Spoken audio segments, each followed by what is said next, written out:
वैभव शेठ नमस्कार. नमस्कार. शेठ आपला महबूब आता गटपात झाले, काय बोलत?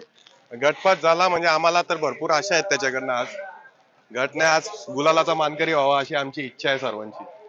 आणि शेठ गाडीला अंतर पण खूप होता, काय सांगा? गाडीला स्पीड पण भरपूर चांगला लागलेला. आमच्या बरोबर वाकेश्वरांचा एक्का होता, तो पण चांगलाच बैल आहे आणि गाडीला स्पीड पण भरपूर लागला, अंतर पण भरपूर झालेलं. शेठ ना महबूबला आता आपण मागच एक मोठा मानकरी होताना बघितलंय, मुंबई केसरी, आणि आज इथं जयंत केसरी, काय सांगाल याविषयी? आम्हाला तर असं वाटतंय की आज पण त्यांनी एक नंबर करावा, जसा मुंबई महाराष्ट्र केसरीमध्ये त्यांनी एक नंबर करून दाखवलेला, तसं आमची खूप इच्छा आहे सर्व आमच्या मित्रपरिवारांची की आज पण त्यांनी एक नंबर करावा. बरं, आता पहिऱ्यामध्ये सांगा ना कोण होता? पहिऱ्यामध्ये वाकेश्वरांचा एक्का होता, वाकेश्वर. आणि कसं काय नियोजन झालं? हे नियोजन आमचे आकाश भाऊ, आमचे मोरगाववाले यांनी केलेलं आणि आमची गाडी एकदा पळालेली, आम्ही फायनल साठी पात्र झालो, पण अंधारामुळे फायनल झाली नव्हती. एक्काची आणि महबूबची गाडी अगोदर पण पळालेली आहे. कुठल्या मैदानाला पळाली? विटाला पळालेली आणि त्या मैदानाला पण फायनलला पात्र झालेली, पण फायनल नव्हती झाली अंधारामुळे, त्यामुळे.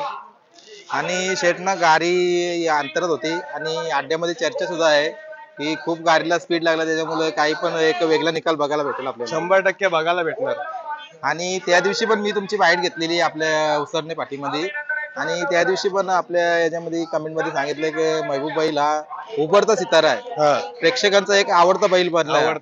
काय सांगाल याविषयी? मुंबईमध्ये तर पहिले, आता तुम्हाला म्हणजे सर्वात पहिले तुमचे युट्यूबचे, आमचे हे युट्यूब वाले, यांचे सर्वांचे मनापासून आभार मानतो का महबूब बैल हा पहिलेपासून इथे गुलालाचा मानकरी होताच. गेल्या वर्षी पण त्यांनी बिनजोड भरपूर मोठ्या केलेल्या, पण आज तो युट्यूबर म्हणजे तुमच्यामुळे आज बैल चर्चेत आला, लोकांनी बघितला की महबूब हा बैल पळतोय.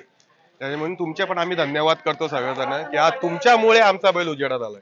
आणि शेठला तुमचा मुंबईचा पहिला वर्धन सुद्धा इथं आहे, आणि तो पण आता थोड्या टायमामध्ये जाणार आहे पलाला. आम्ही जाणार आहेत त्याच्या बरोबर सोडायला, कारण आम्ही एकाच पैऱ्यात पळतो आणि आमची आशा आहे की या दोन्ही गाड्या फायनलला बसल्या पाहिजे. तेच ना, आपण मागे म्हटलं होतं की फायनल कोणाला पण भेटू दे, पण फायनल या दोन्ही गाड्या बसल्या पाहिजे. बरोबर आहे. चालेल शेठ, अभिनंदन. आता गट झाले, सेमी पण घ्या आणि फायनल पण करा. धन्यवाद.